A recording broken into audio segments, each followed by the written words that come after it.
Bueno, vamos a iniciar nuestro estudio bíblico. Vamos a orar.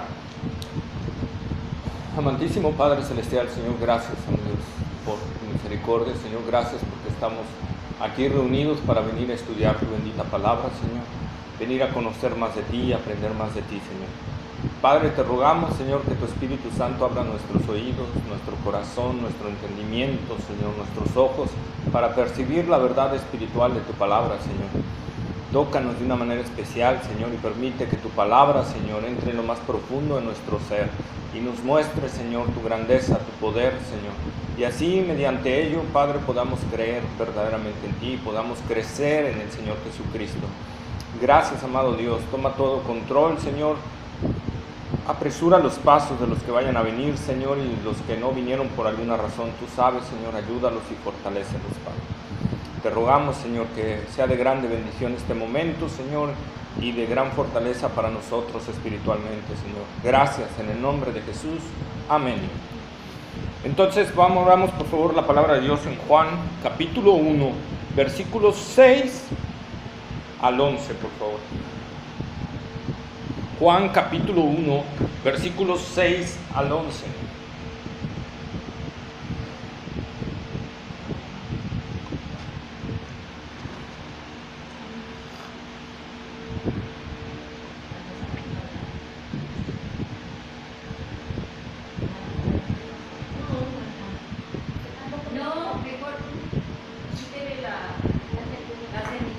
No, pero te puede manchar aquí.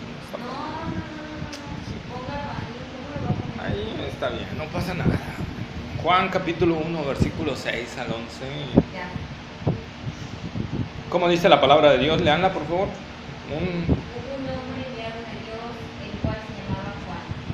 Este vino por testimonio para que diese testimonio de la luz, a fin de que todos creyesen por él. No era él la luz, sino para que diese testimonio de la luz. Aquella luz verdadera que alumbra a todo hombre venía a este mundo. En el mundo estaba y el mundo por él fue hecho, pero el mundo no le conoció. A lo suyo vino y a los suyos no le recibieron.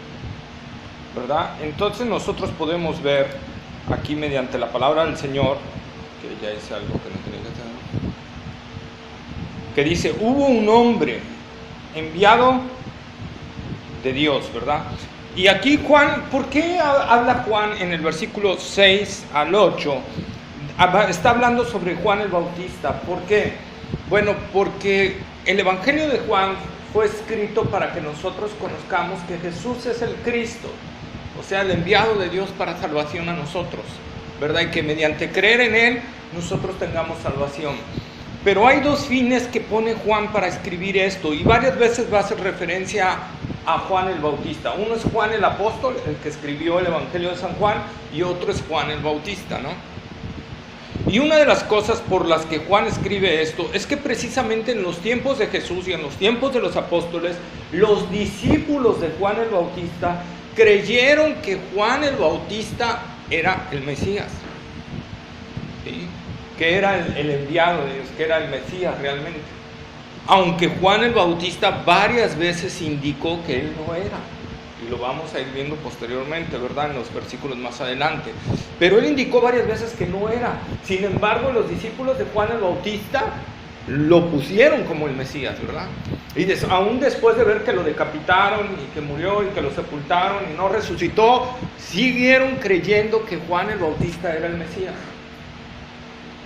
Y eso nos muestra algo a nosotros, que nosotros podemos estar engañados mucho tiempo, ¿verdad? Creyendo que alguien es lo que queremos, que alguien es el Salvador y resulta que no es. Por eso es lo que les decía, tenemos que ver en la Escritura quién realmente es Jesús para poder tener vida eterna, ¿sí? Los discípulos de Juan el Bautista se equivocaron y por eso Juan escribe estas palabras, dice hubo. ¿Qué significa hubo? ¿Qué les hace referencia ese verbo, hubo? Que ya no está, ¿verdad? Que ya no existe.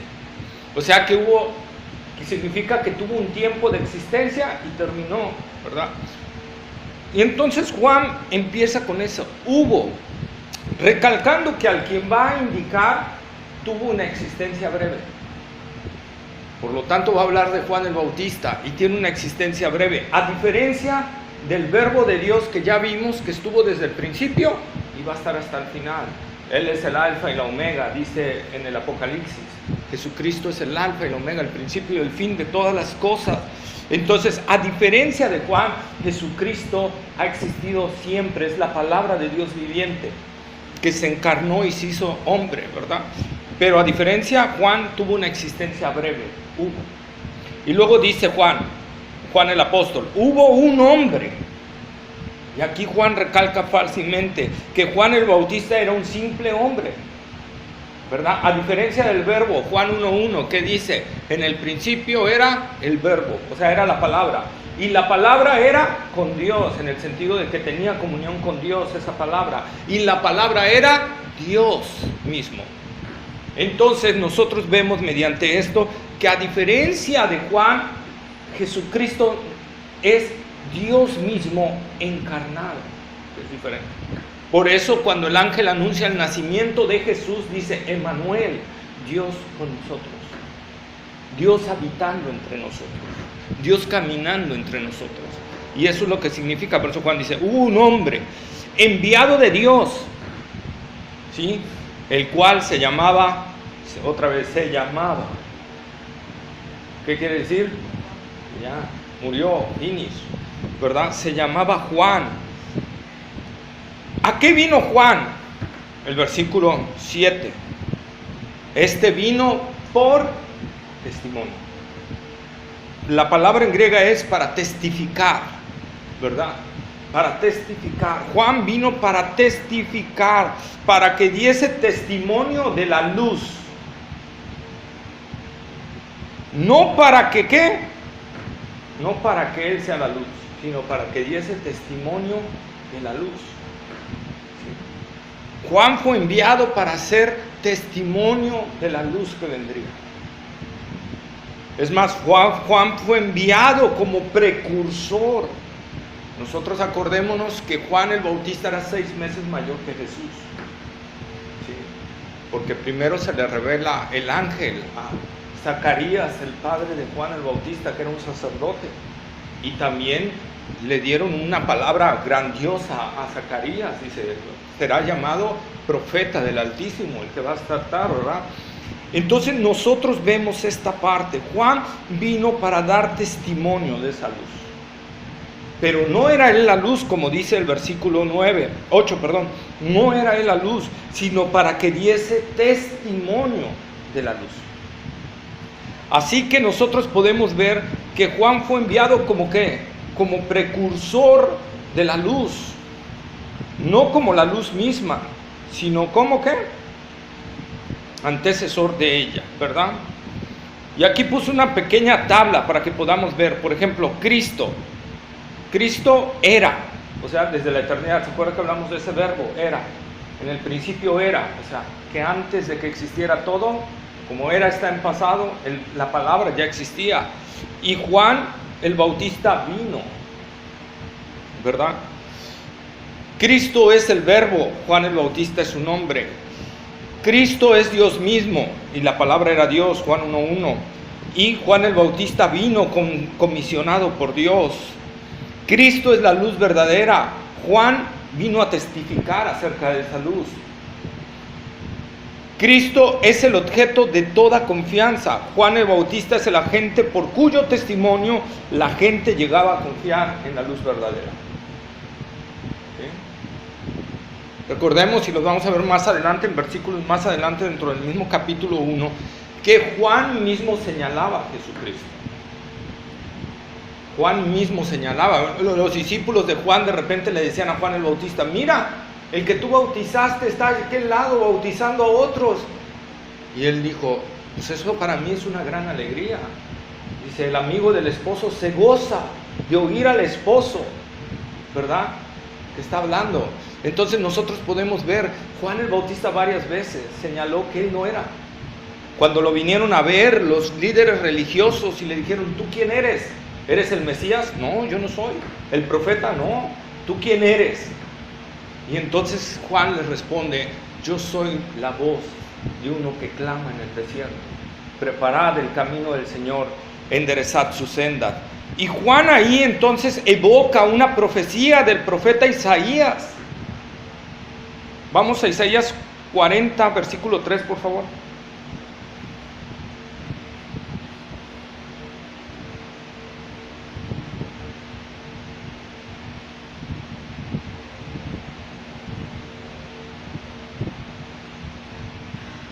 Voz que clama en el desierto, preparad camino a Jehová, enderezad calzada en la soledad a nuestro Dios. Ahí está, ¿verdad? Voz de uno que clama, voz del que clama en el desierto, enderezad el camino del Señor. ¿Qué quiere decir eso? Fíjense, los discípulos una vez se acercaron a Jesús y cuando Jesús les empezó a hablar y ellos decían, oye Jesús, pero ¿no se supone que tenía que venir Elías antes? Porque así estaba profetizado, que Elías tenía que venir antes de que viniera el Señor. Y entonces Jesús le responde, de cierto, os digo que sí, Elías tiene que venir antes, pero os digo que Elías ya vino y no lo escucharon. Y dice la palabra ahí, Juan mismo dice, y los discípulos entendieron que hablaba de Juan el Bautista. Juan el Bautista vino con el mismo poder profético que traía Elías. Vino con ese mismo espíritu de confrontar a la gente. Elías era alguien que confrontaba a la gente, que confrontaba a reyes perversos como Acab, ¿sí? Y nosotros podemos ver que Juan el Bautista hacía lo mismo. Juan el Bautista confrontó al rey Herodes en su tiempo, no te es lícito tener a la mujer de tu hermano. Imagínense, confrontar a un rey en ese entonces, y Juan el Bautista lo hacía, ¿verdad? Y no solo eso, confrontó a la élite religiosa del tiempo de Jesús, al Sanedrín, que era la máxima cúpula religiosa, eran los meros de toda la religión. Y entonces cuando ellos mandaron a preguntarle a Juan, o vinieron porque vieron que se juntaban multitudes a escuchar a Juan, y que se bautizaban, y entonces ellos tuvieron un cierto temor de que la gente ya no los viera tan religiosos, y entonces le dijeron a Juan, bautízanos también a nosotros. Y Juan les dice, generación de víboras, ¿quién os enseñó a huir de la ira venidera? Hagan frutos dignos de arrepentimiento. Y entonces nosotros vemos una confrontación que hacía Juan directo a la gente, y hacer esa confrontación directo a esos líderes religiosos te podía costar la cabeza. Y sin embargo Juan no tenía ningún temor de hacerlo, porque Juan venía con ese mismo poder para predicar fuertemente la palabra del Señor, porque él tenía que abrir el camino para que viniera el Señor ahora sí y visitara a su pueblo, ¿verdad? Y Jesús no entra a su ministerio en plenitud hasta que Juan el Bautista es muerto, hasta que es decapitado por Herodes, ¿sí? Entonces Jesús ya entra en plenitud a su ministerio. ¿Por qué? Porque Juan el Bautista era el que iba abriendo brecha. Y nosotros vemos aquí, por eso Juan dice esta parte, él solo vino a dar testimonio de la luz. No era él la luz, sino vino a dar testimonio acerca de la luz. Juan el Bautista vino a abrir la brecha para que nosotros, o la gente, los judíos de ese entonces, pudieran entender quién venía atrás de él. Es más, Juan el Bautista, y lo vamos a ir viendo, ¿verdad?, a medida que avancemos el Evangelio de Juan, señala una vez a Jesús, he aquí el Cordero de Dios que quita el pecado del mundo. Al estar señalando eso, Juan el Bautista estaba señalando que él era el Mesías al pueblo judío, porque nadie puede quitar los pecados sino solo Dios. Solo Dios está en la facultad de quitar los pecados de la humanidad. Solo Dios puede perdonar los pecados, nadie más. Y entonces cuando Juan el Bautista está señalando a Jesucristo como el Cordero de Dios que quita el pecado, los judíos sabían perfectamente que sus sacrificios de animales, que sus sacrificios, todo lo que hacían de sacrificios, no quitaban el pecado, solo lo cubrían. Pero cuando Juan el Bautista señala a Jesucristo como el Cordero de Dios que quita el pecado, entonces el pueblo judío tenía que entender que él era el Mesías que estaban esperando, ¿verdad? Y es lo que nosotros tenemos que ver. Y